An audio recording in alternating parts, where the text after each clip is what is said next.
La immigrazione la cominciò in molti paesi e oltronio, intra la cua del XVIII secolo e il cau del XIX secolo, e la resta più grossa nel periodo dal 1875 al 1914, quando che attraverso un programma di colonizzazione del governo brasiliano, i viesti rento in lo stato del Rio Grande do Sul in Brasile 100.000 immigrati italiani, e la gran parte la era Veneti, viesti chiaramente dalla regione del Veneto in l'Italia. E ti, vuto sapere di più sulla storia, allora mi raccomando che ti resti qua. Mettighene il mi piace sopra il video, iscrivete sopra il canale, dammi una mano per risparmiare il contenuto, che così YouTube vede che l'argomento 40 è extra importante. Ciao, mi chiamo Fernando Menegatti e sto qua è il canale Lengua Mare sì, benvenuto. I migrai si ha fondato diverse città e si ha tirato su la produzione rurale, diventando la zona coloniale la seconda più importante dello stato del Rio Grande do Sul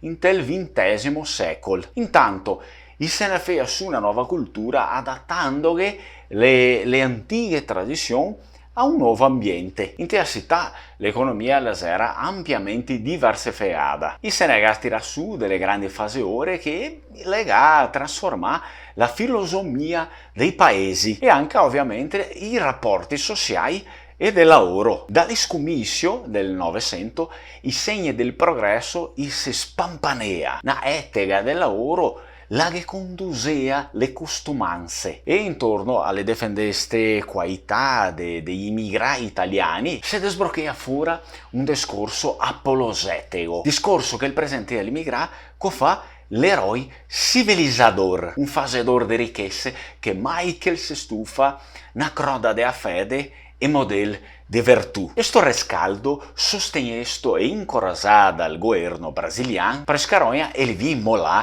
Driulaira Vargas. Getúlio Vargas era così che si chiamava il presidente brasiliano che governava in quel tempo là, lo stesso periodo che anche Mussolini governava l'Italia. In quel tempo, per via del programma di nazionalizzazione del terreno brasiliano e anche per via della guerra con l'Italia, il governo brasiliano ha fatto la repressione in costo della lingua veneta e della cultura della regione. E dopo, in gli anni 50, i guys cominciarono un processo di reconciliazione tra quei che venivano dall'Italia e i suoi discendenti con i brasiliani. E il segno più visibile di questo è l'inaugurazione del monumento nazionale all'immigrato in l'anno 1954 a Caxias do Sul città. Così la si è aperto una fase di svelta perdita delle tradizioni e di sistematica distruzione di testimonianza del passato, che fa documenti, monumenti, architetture e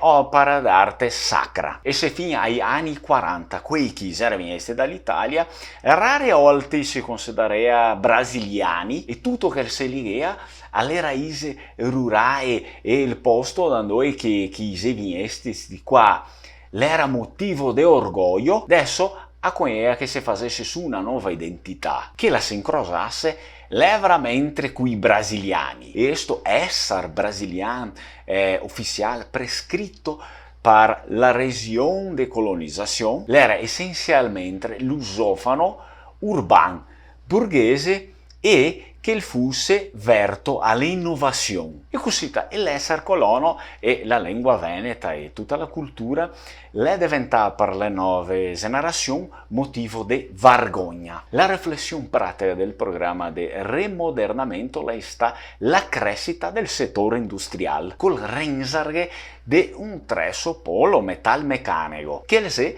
di stare a Caxias do Sul città. Intra e robe buone e sbagliate, i veneti negassa un segno extra importante nello stato del Rio Grande do Sul. I segame testo a pensare in modo determinante sull'economia, la politica, la società, l'arte e la cultura. I fonda giornali, cinema, teatri, musei, circoli sportivi e recreative, associazioni imprenditoriali, associazioni caritative, scuole e avanti così. E una bella fetta dei nomi famiglia in tel Rio Grande do Sul, i italiani tipicamente veneti. E ghetto piacesto del video, dunque assame sapere scrivere qua di sotto e vuto che te parlo anche della regione da dove che te si, dell'immigrazione della regione da dove che te si ti, lasciami sapere qua, scrivi qua da sotto. E per sarar su la nostra storia me ne tiro su altri 2 video sopra il monitor. Guardevi subito che sono importanti anche quei. E adesso a me ne vado via e vi ringrazio per l'attenzione. Strucon e ciao ciao!